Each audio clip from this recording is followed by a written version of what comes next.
Hey. Hey. Hey. Hey. So great to be here. My name is Sanna, and I'm here with Safiya Sinclair. Yeah. Hi. Amazing author and poet. I'm going to start with a brief introduction. Sure. So we all know who we are talking to. Safiya, you were born in 1984 in Montego Bay, Jamaica. Your debut collection of poetry is called Cannibal from 2016. You won several prizes for that one, Whiting Award and other prizes which we don't know so much about here, so I'm not going to name them all, but it's many. Currently you are teaching creative writing at the Arizona State University. But you are here because your memoir, How to Say Babylon, Det här är Babylon på svenska, just came out in Swedish, translated by Molle Kanmert-Schalander. And it came actually just recently in the US too, in October, to rave reviews, I've understood. And now it's out in Swedish and in Dutch. Yes. So we're actually quite early on the translation here. And just to describe what it's about shortly for those of you who haven't been able to read it yet, it's about a young girl who grows up in a Rasta family in Jamaica. Your father is a musician. Your mother is at home at first with the kids and then starts to work with teaching children. It's a very strict Rasta family. You and your sibling had to dress a certain way, eat certain food, and the sisters were supposed to behave in a quiet and obedient way. Yes. And the father becomes increasingly paranoid and controlling during your childhood. I'm really happy to be able to talk to you again, Safiya, Yes. because we spoke in Tuesday. Yes, Tuesday, Yeah, when you just arrived here, and we came in 9 in the morning when you were kind of jet lagged, I think. Yeah. I think I'm still jet lagged. Yeah, okay, yeah. Well, maybe a bit less now. So it's so nice to be able to talk to you more about this amazing book. I was going to start with the cover, actually, which is the same in both in the US and here. It's scissors and dreadlocks being cut. Can you tell us why it's such a charged and symbolic act in the book? Yes. So first of all, hi everyone. Thank you so much for coming. Good evening. I'm so happy to be here, and thank you for coming out in the snow. I myself had difficulty, do I even want to be here? Or under my blanket? But I'm happy to be here and happy to see you all. So, I went through a lot of covers in the US, trying to, I think probably the most difficult task I could ever imagine is trying to pick one piece of art or one specific drawing to encapsulate your entire life, or the story of your entire life. It's pretty, I think, impossible. And so I think the direction we decided to go in is to choose this one defining moment in the book, as you say. And I think most people, when they think of Rastafari, they think of dreadlocks. But I think some people think it's kind of just a hairstyle also. They don't know.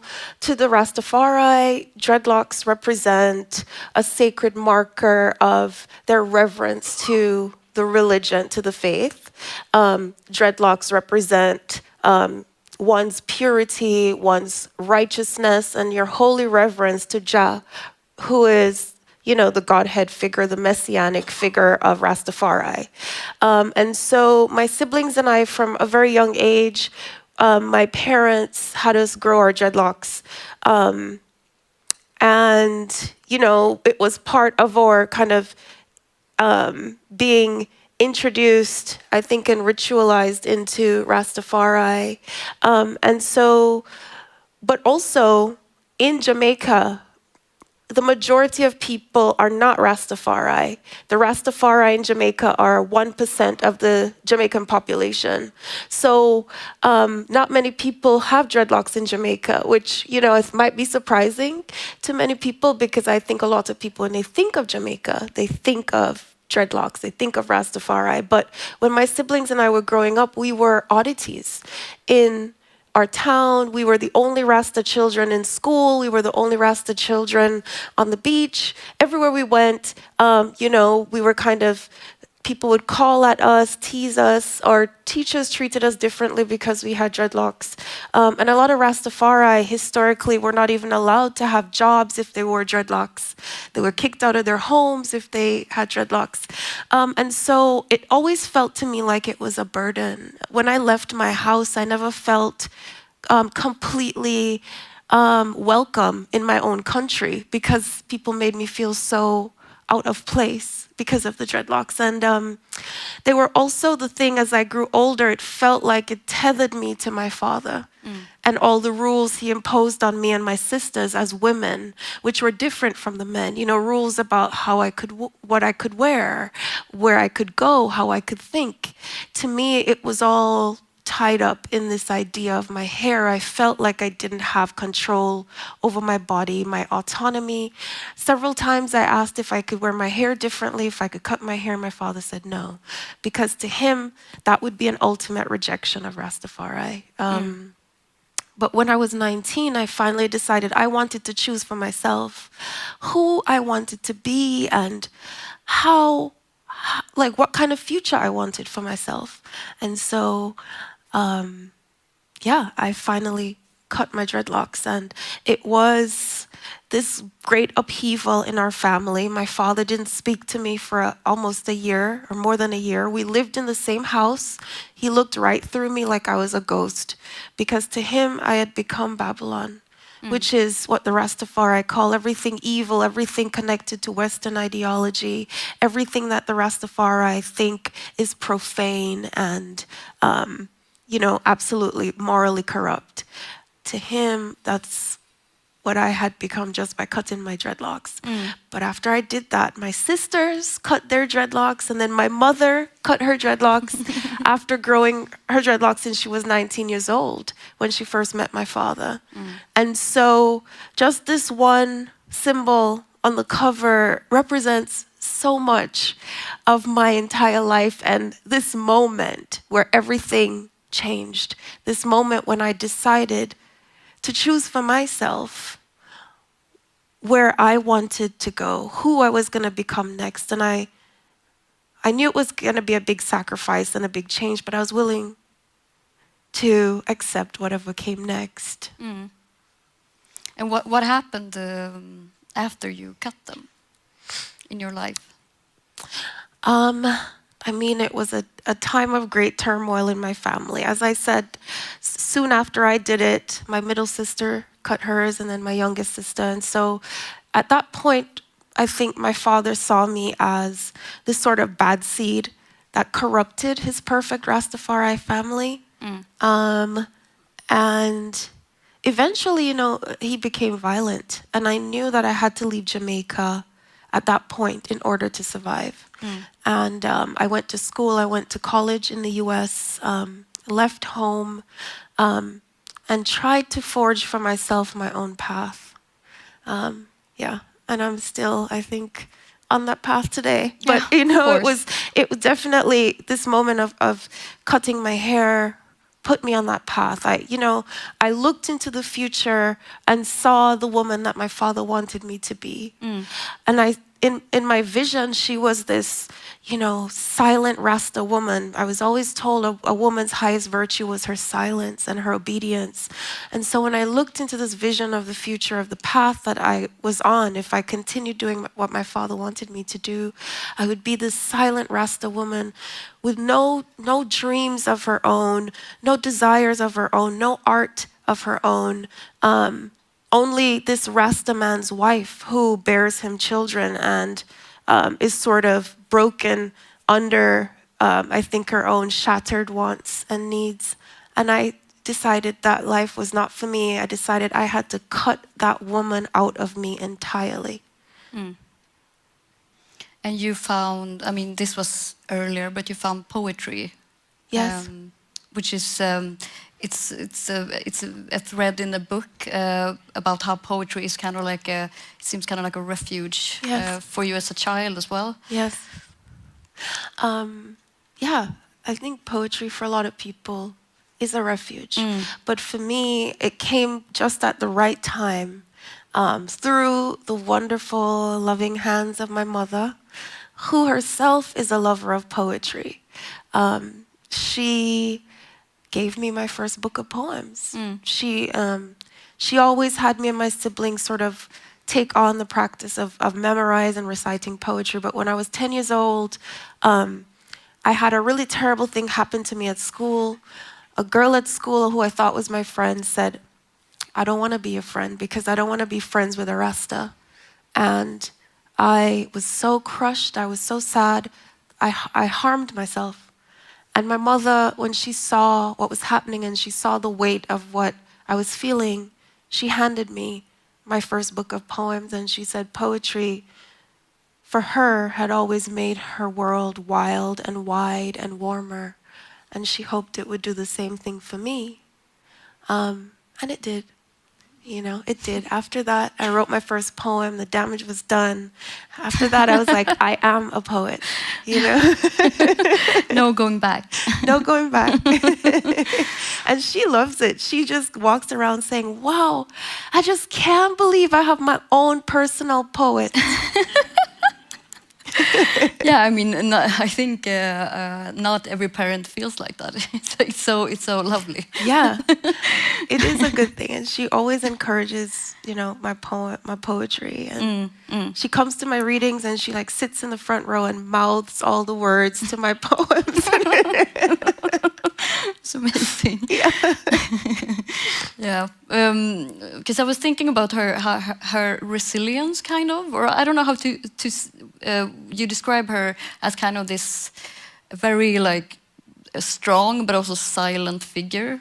Like you describe how she smokes and like her eyes get kind of like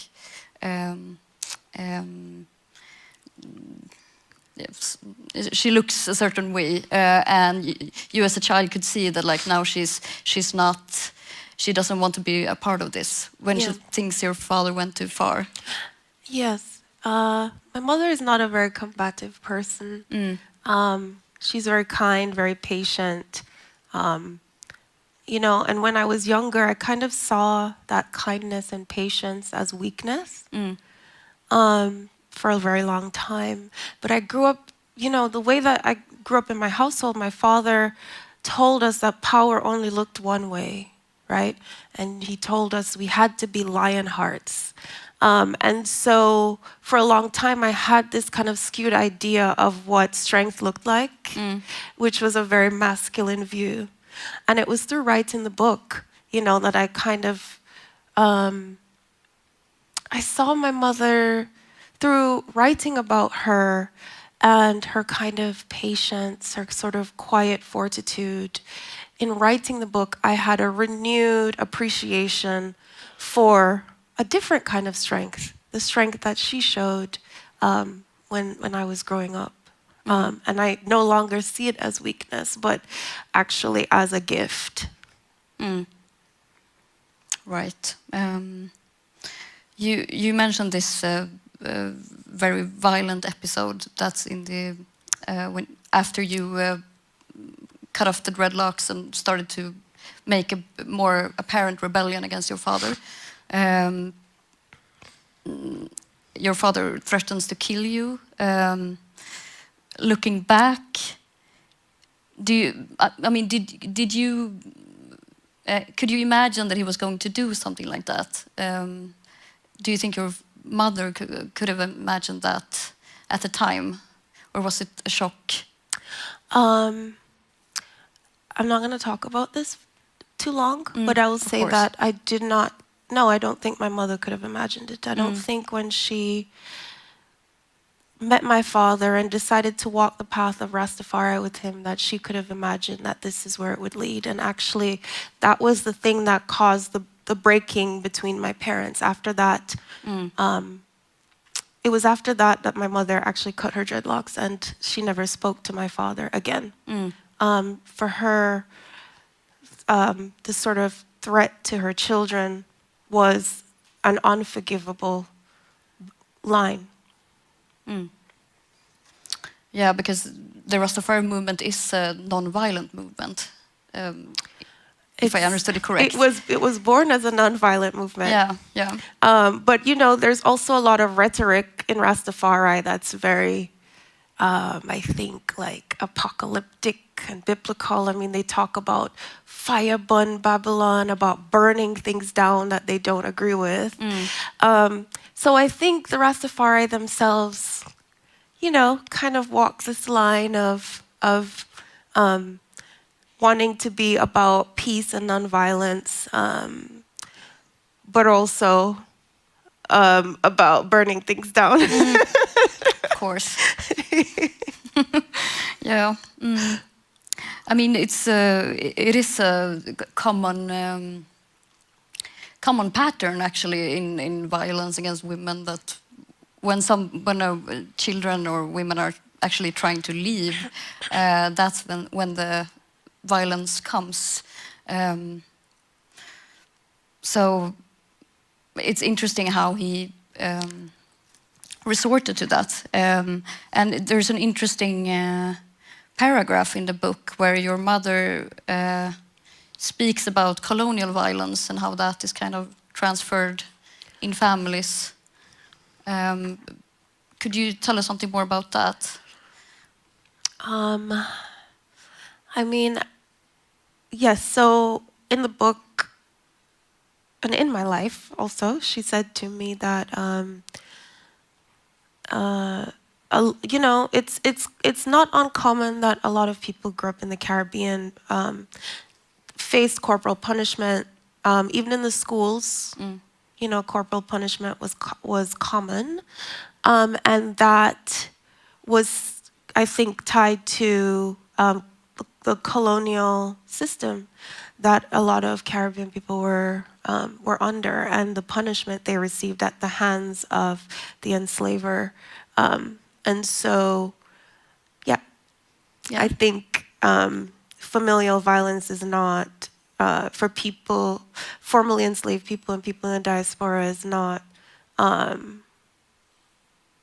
it's not separate. These two kinds of violences. And so when my mother kind of put a stop to the violence in the house, she called me, but years later apologized to me and said they didn't know any better, but they were done with what in Jamaica we call bakramasa business, which is what they used to call the enslaver, the bakramasa. Right.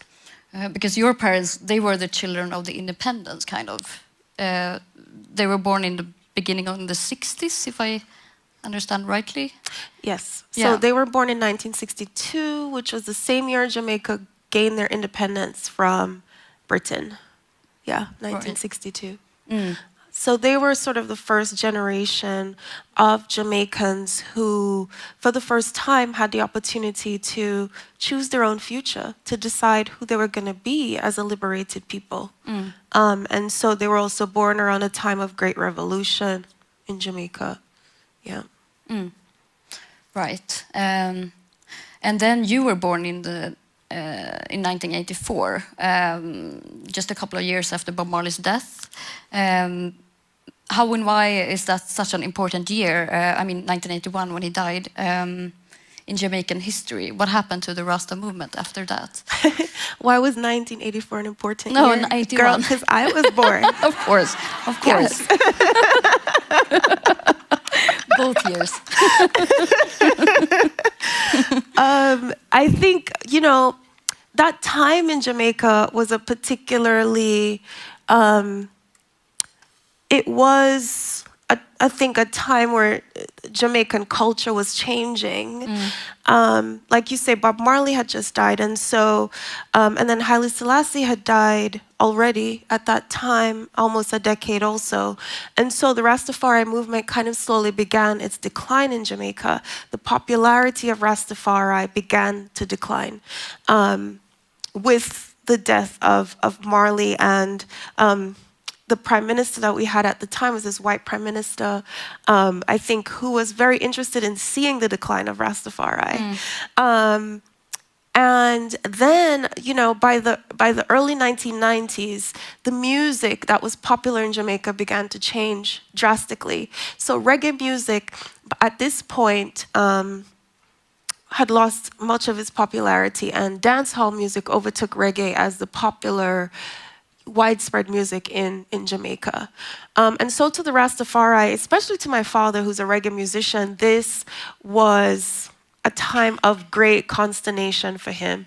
He talks about it with a lot of anger because he, you know, for the Rastafari, reggae music is their holy music. For them, it's not just songs. It's not just one love. It really is their expression of their belief, their livity in Jah, Rastafari. And so I think it pained him, it pained my father very much to see reggae music being pushed aside for dancehall music, which he was very much against. Talk about burning things down. He would be like, you know, fire bun, dancehall, you know. And so, yeah, there was this great shift in Jamaican culture. And so my father, who had been in a very popular band in the 70s, himself saw his own opportunities as a musician diminish. And I think that changed it changed his whole mood, his whole character, and the way that he interacted with us in the house, I think, was tied to this sort of feeling, the diminishment of I think, Rastafari agency in Jamaican culture. You describe in the book how he's working at these hotels as a musician. Yeah. You write that one of the hotels is called Hedonism 2. Yeah. Yeah. It's still there. It's an all nude hotel. Oh, okay, right. Yeah. And I mean, the hotels are a common a theme in the book, because in the beginning there's where you live, which is your grandfather's house, I think, and it's by the sea. But the whole like beach side has been. I mean, the hotels have taken over, so it's very little beach less. Yeah. Do you still have that land with the beach? I do. I do. Amazing. Yeah, you know, I was born by the seaside in a sea village called White House in Montego Bay. And for anybody who's been to Montego Bay, it's quite close to the airport. So this is my home, my ancestral village. And when my grandfather got there, and it's called White House because he painted his house white. And so the village is actually named for his house, but it's on the coast of Montego Bay. And decades before I was born, the government took half of the land and they built the airport that's now there. And the villagers were forbidden from going there. And then on either side of the village, these grand hotels were built. They bought up hoteliers, and foreign hoteliers bought up all the land on either side of our village. And the villagers were forbidden from going to the hotels. Most people don't know that in Jamaica, the beaches are privatized. They don't belong to Jamaican people. And so the hotels own them. And Jamaicans are not allowed to go there unless they're the maids or the bartenders or the musicians, like my father, who play entertainment for the tourists. And so most people in Jamaica need to pay a fee to actually go to the beaches. And many of the hotels, regular Jamaican citizens are not allowed to even enter. But my grandfather kept our little seaside village. In the book, I describe it like so wrapped under coral brine and sea kelp, the will the will was so twisted around. It's almost like he had buried it under the sand. Nobody could even figure it out to even try to sell it. And so it is now the only patch of sea in Montego Bay that belongs to its citizens. My village of, yeah. It's amazing. Yeah. Because when your dad goes to the hotels and he plays his music, but he also has to play the covers. Yes. So it's kind of an ironic thing where the Rasta movement is persecuted and not well seen, and then for the tourists it's like an attraction. They want to see the Rasta man play this music. Yes. How was this for your father? You know, I get asked this question, and I always say I think that's a question for him. Yeah, of course. But, you know, even recently, I asked him, because my father is still, this is still what he does.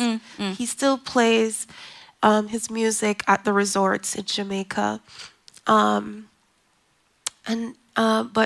slowly, you know, he's getting less and less shows, less and less calls. And I asked him, I said, well, what will you do if there are no more shows? And he says, I don't know. Like, music is all I've ever known. It's my whole life. And I just won't do anything else. So for him, like, that's his answer. Like, for him, it's enough. Like, playing music is enough of a sort of holy experience, that even crossing into the gates of Babylon, where the resorts are, he was willing to do that, both to take care of our family, but also to be able to play his holy music in hopes that the right person will hear it. You know? Yeah, of course. Yes. But I can also imagine that it must be frustrating, for sure. Yeah, as an artist, yeah. Yeah. To, you know, play the same covers over and over in a nation where, you know, regular Jamaicans don't want to hear 5 Bob Marley songs in a row. They don't. So it really is for the foreign gaze. And so I think it must be an interesting, I think, way for him to experience his Rastafari liberty through the foreign gaze all the time. Right.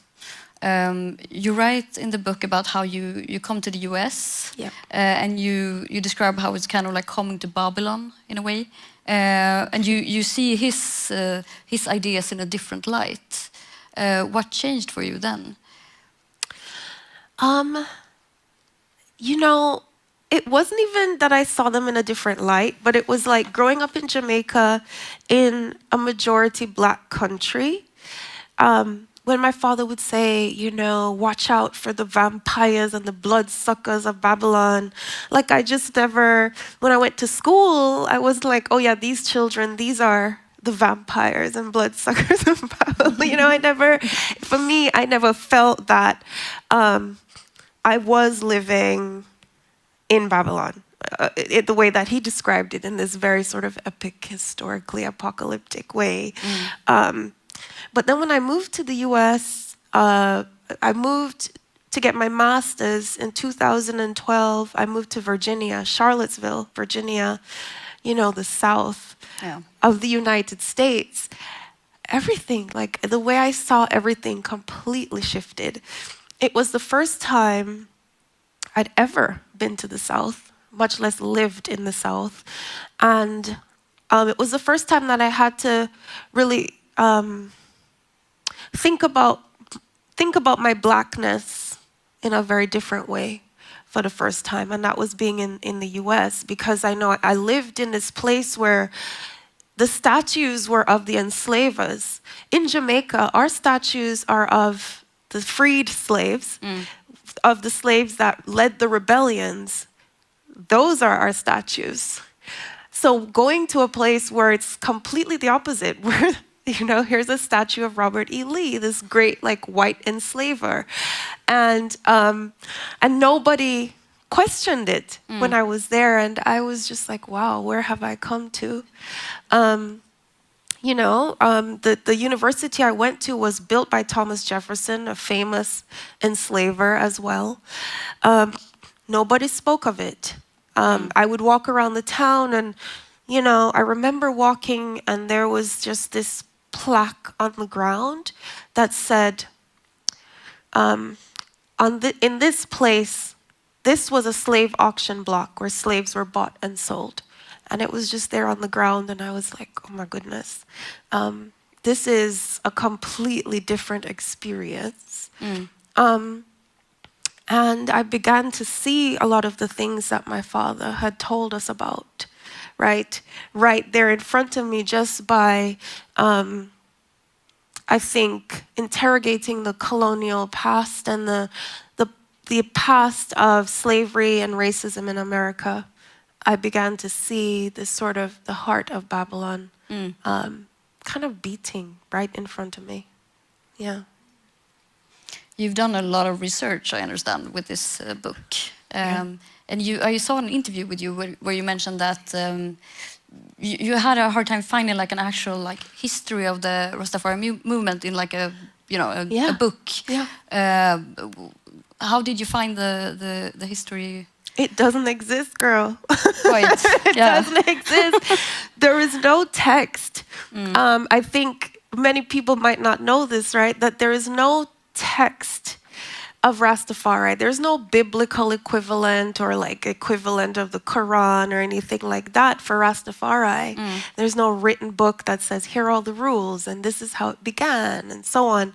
It really is sort of an oral tradition that's passed down from brethren to brethren.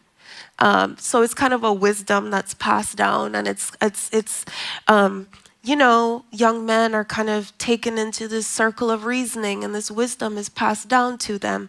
And so women were not invited into this circle of reasoning, and it was never passed down to me. Of course, and so in the writing of the book, I had to call my father, call my brother, call other Rasta brethren, and ask them to tell me about the different tenets of Rastafari, the different sects of Rastafari.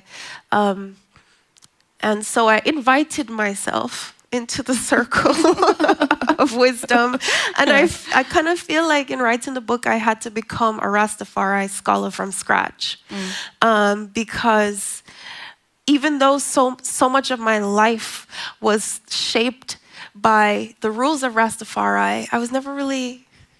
You know, there was never like, okay, now we will sit and you will hear why these things are happening. It was just like, these are the rules. You don't question them. This is what it is. And it was through writing the book that I really had to discover a lot of things that I didn't know before. Yeah. And you didn't really have a forebear when it comes to writing about Rasta women either. No. But you have some quotes in the book. For example, Louise Bennett, I think a musician. She's a Jamaican poet, folklorist poet. And Lucille Clifton as well. Yes. Yeah. And you mentioned your mentor, Rita Dove. Yes. What have you gained from these women? Oh, I've gained so much. You know, I wanted to begin, the book begins with the quote from Louise Bennett. And she's one of the few Jamaican women poets that I grew up hearing, that I grew up seeing celebrated in Jamaica. And she was always so proud of Jamaican culture, Jamaican language. And so I really wanted to begin with her words, which are in patois, in Jamaican dialect, about the hardship, a lot of the hardship of growing up Jamaican. You know, a lot of people think of Jamaica and they see only this idea, this postcard idea of paradise. But the majority of Jamaicans live below the poverty line. And so this quote from Louise Bennett, you know, sun a shine, but things not enough, rain a fall, but the dirty tough, is saying, yeah, the sun is shining. It's a beautiful country, but we have nothing to eat. And so for me, it was important to begin with her. And she is foundational for me in the way I think about how dialect can function as an expression of a people. Lucille Clifton is one of my favorite poets. Simply because she does something I can never do. She writes very short poems that pack so much wisdom, so much velocity, so much beauty in like 10 lines. And I always kind of turn to her to see how you can distill the power of poetry in such a small space. And the quote I have from her in the book is from her poem, Won't You Celebrate With Me? And it really is a celebration of Black womanhood, of sort of pulling yourself up from the dirt, essentially giving birth to oneself and celebrating that. And so that was really important to me. And Rita, I mean, first of all, Rita Dove is amazing. She's a master of poetry. And I was lucky enough she was my mentor. I studied with her when I lived in Charlottesville, Virginia. She was the only other Black person I knew. And it's, just think about that. It's like me and Rita Dove. That was it in our entire program. But she teaches me so much about grace. And how to walk through the world in a way that you might change it. Yeah, that's what I learned from Rita. I saw a phrase that you use called Rasta poetics. Yeah. Can you tell me what that is? Yes. So I'm thinking about, and I think you asked me this on Tuesday, like, what are you working on next? And I'm just no, I don't think I did, but I would love to hear. Someone else. It's a good question. Yeah. So, but I'm thinking about. I'm working on, hopefully for my next book, a poetry collection, and I've been thinking about a lot of how the Rastafari speak, how they express themselves, and they use a particular kind of dialect that's separate from Jamaican patois. And it comes from a sort of anti-colonial idea of uprooting everything to do with the English language. The idea is sort of decolonizing everything that's imperial in the way that we speak. And so, for a Rasta brethren, instead of saying like understand, he says overstand. Instead of saying appreciate, he says appreciate love. And my father, he doesn't say continually, he says itinually. The Rastafari, they don't say me, they say I and I. It's this idea too that that the Rasta brethren is not an individual spirit. It's you're part of a collective spirit, and that Jah is always with the Rasta man. And so I'm really fascinated by the way that this deliberate twisting of language that comes from an anti-colonial place. And so I'm interested in what I can do with it on the page as a poet. And so, yes, this way of speaking and thinking I've been calling Rasta poetics. And so, that's what I'll be kind of focusing on in my next poetry collection, and hoping also to bloom a feminine rebellion from this linguistic frame. Interesting. Yes. I'm also working on a novel, which I think is what my publisher wants me to say. Yeah, sounds about right. Right. One big theme in your book is actually siblinghood. Yeah. I don't know if you can say, is that a word? anything is a word if Yeah. you say. But yeah, siblinghood. Yeah. It seems very important for you. I mean, I also have 3 siblings. I think it's a good number. Where do you rank? I'm next to the oldest one. I'm the second oldest. Yeah, yeah. I mean, it's not easy to be the oldest of 4 siblings. Yeah. The oldest sibling has to carry a lot of weight. What did you? I mean, how did you? Was it hard to write about your siblings? No. No. Simply because I love them so much. Yeah. And a lot of the writing of the book was actually a collective effort because I called them, I texted them when I was writing, and I said, this is how I remember it, but how do you remember it?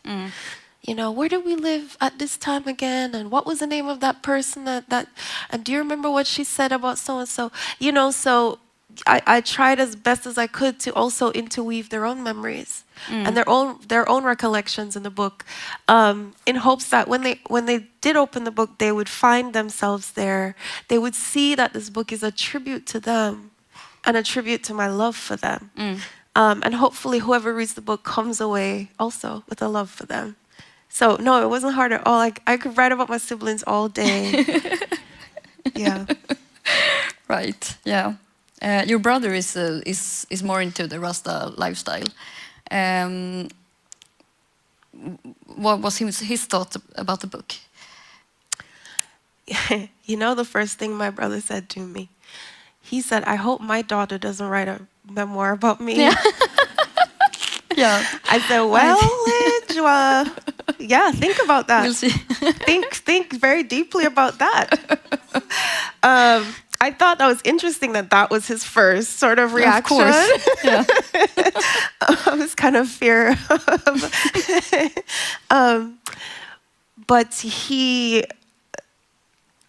I actually don't know if he's read the entire book. I think he read a couple passages out loud to me the last time I saw him in this very dramatic reading, but then he kind of stopped and you know, he got emotional. My middle sister was there. She got emotional, and they said, wow, this is like exactly how I remember it. Like in a way that feels so close. And I thought, wow, I don't know what that would feel like. I'm glad I'm the writer of the family. Yeah. You know, like I don't have to sort of experience that. But, you know, his wife read it from cover to cover in like 2 nights. Because she was like, I want to know more about him. Yeah. And at the end she said, you know, I understand him more. I think this has been true of all of my siblings' partners. Like, I don't know if all of my siblings have read the book, but their partners have all read the book. Of course. They're like, whoa, like, I want to know everything. Yeah. Yeah, but, you know, I think my brother, he's proud of me, and he like sends me clippings of things in the media like, oh my God, this is amazing, this is amazing. So yeah, and hopefully he will see it as a guide of what not to do. Yeah. Right. Is it out in Jamaica, the book? Yes. How has the reception been there? It's been really lovely, you know. I think a lot of people either say, wow, like even as a Jamaican, I had no idea about what was happening what happens inside of Rastafari. A lot of Jamaicans actually don't know. And a lot of Jamaicans who aren't Rastafari, and a lot of women in the Caribbean, not just Jamaica, have said to me, I related so much with this book. You know, and that has really, really touched me, because I wrote it for anybody who ever felt like their voice was silenced, or their body was repressed, their ideas were being controlled, that they had no autonomy.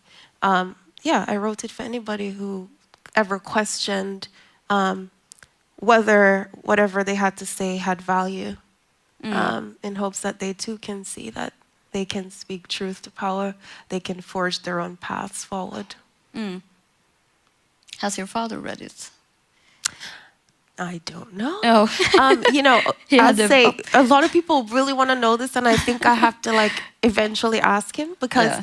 he asked me to read the book this summer. He's like, "Can I read the book?" I was like, "Of course. I think you should read the book before the whole world reads the book." And it was the first thing of mine he'd ever asked me to read. Because a piece had come out, an excerpt had come out in the US, in the New Yorker. Yeah. And the fact checker called him. So the New Yorker fact checker called everybody in my family, Of course. including my grandma, who is like 80 years old and So doesn't thorough. even like use the internet. And you know, they called her and she's like, "What is going on? Like, who is this?" But they like, he read this excerpt after the fact checker called him, and apparently the Rasta brethren in Montego Bay have a WhatsApp group chat. Okay. And they were like sharing this excerpt, in the New Yorker excerpt in the group chat, because they were all surprised that a woman who had left Rastafari was writing about Rastafari history at all, you know? They didn't think about that could happen. That could possibly happen, because they never told me the history, right? Of They're like, course. how does she know? But also they were very happy, and they were very, well, Rastafari, they don't say they're proud. They say they feel very irie about it. And so after that, my father asked me to read the full book, and I said, sure. And I gave him a book. And immediately the next day, he was calling my phone like 10 times in a row. I'm just like, hello, what's going on? And he was like, oh, here in the book at the beginning, you said I was born in the country, but actually I was born in Victoria Jubilee Hospital at 4 a.m. And I was like, okay, but I'm not going to put that in the book. I'm not going to say it like that, you know? And then he kept wanting to like Fact check. And so I said, okay, can you promise me that you won't talk to me about the book until you finished it? And that was the last conversation we had about the book. Yeah, it's clever. Yeah, because there is a very striking scene in the book where you read the poem "My Father." Is that what it's called? It's called Pocomania. And he's there. He hasn't really. Has he like heard your poems before? It is this kind of very official event. Why did you feel like that was like important to have in the book? Well, you know, a narrative thread. I think the larger narrative thread in the book is that poetry saved me. Poetry gave me my voice. And so it was important for me to end with poetry and the power of poetry, the way that it changed my family. And, you know, spoiler alert, but so this happens at the end of the book.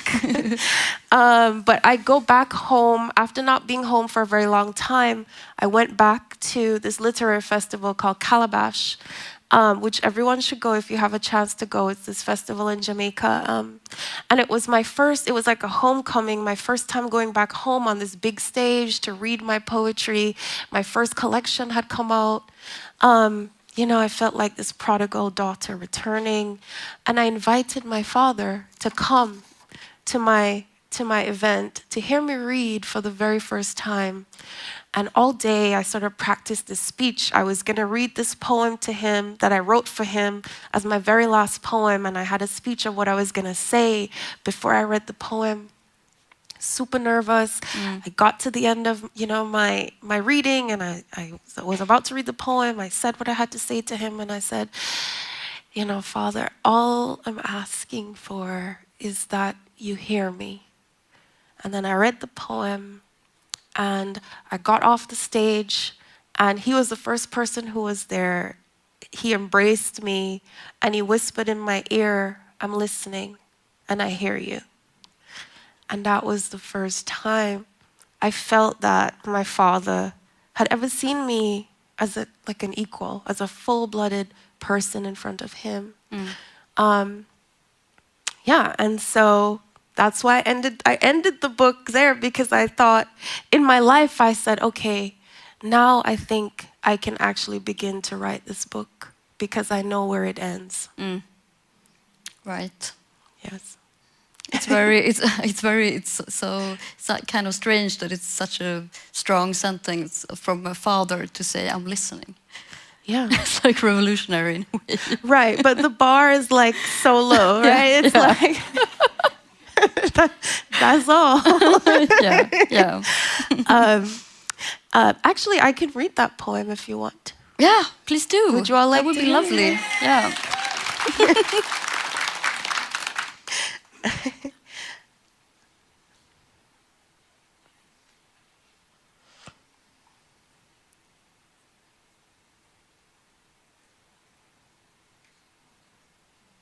Okay.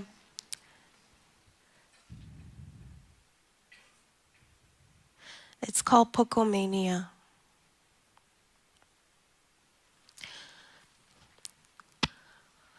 Father unbending, Father unbroken, Father with the low-hanging belly, Father I was cleaved from, pressed into, cast and remolded, Father I was forged in the fire of yourself, ripped my veined skin, one eyelid, Father my black tangle of hair and teeth, born yellowed and wrinkled, Father, your jackfruit, foster my overripe flesh. Father, your first daughter now severed at the ankles, Father, your black machete. I remember your slick smell, your sea dark, your rum froth, wailed and smeared my wet jelly across your cheek. Father, forgive my impossible demands. I conjure you in woven tam, Lion of Judah, Father, your red, gold, and green. Father, a flag I am waving, Father, a flag I am burning. Father, skittering in on a boat of whale skeleton, his body wrapped in white like an Orthodox priest. Father and his nest of acolyte women, his beard coma, his primrose, his dahlia, his Nagasaki blossom. Mother and I were none of them. Father washing me in eucalyptus, in garlic, in golden seal. Fathering my exorcism. Father the harsh brine of my sea, making sounds only the heart can feel. Father, a burrowing insect, his small incision, no bleat, but a warm gurgle, daughter entering this world a host. Father, a beach animal, your lamentations in the sand. Mother, her red bones come knocking. Mother, her red bones come knocking at the floorboards. My mother knocking at his skull when he dreams. Scratching at your door, my dry rattle of Morse code. Father, let me in. With the mash-mouth spirits who enter us, Father, the split fibula where the marrow must rust, Father, the soft drum in my ear, daughter unweeding her familiar mischief, mother jangling the rib cage. I am here.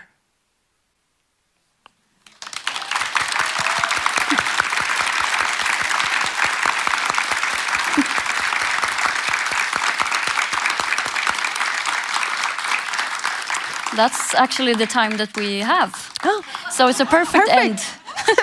Thank you so much, Safiya, for thank you so much, speaking with Anna. me It was and so good to with talk us. to you. Thank you.